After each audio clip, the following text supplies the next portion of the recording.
یارویں شریف دی میری محفل سی نا تو زور تو بعد میرا خطاب ہے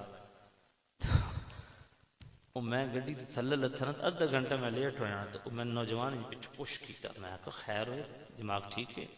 آدھا جی اتنی دیر دے بندے بیٹھے ہیں انتظار میں کہا ٹھیک وہ فتح رضویہ شریف 28ویں جلد پئی سی گڈی وہ ترے رسائل جڑے نا 28ویں جلد فضائل و مناقب غوث پاک رضی اللہ عنہ قدمی حاضی علی رقبت کل ولی اللہ یہ فضائل و مناقب یہ تو مختصر ہے اگے طرد الافائی عن حماہد رفع الرفائی یہ پوری کتاب ہے پھر اگے فتاوی کرامات غوثیہ اس زمانے چالہ حضرت لکھا بے غوث پاک فرمایا کیوں ہے ادھی بیک گراؤنڈ کے وے کہ میرا قدم تمام ولیوں دی گردن یہ ترے رسائل میں اگو رکھ چھوڑے جی شروع ہو گیا وہ اثر دا ٹائم ہوا کہ جی اثر ہو گئی میں کہ اثر پڑھو اگلی گل پھر کر سا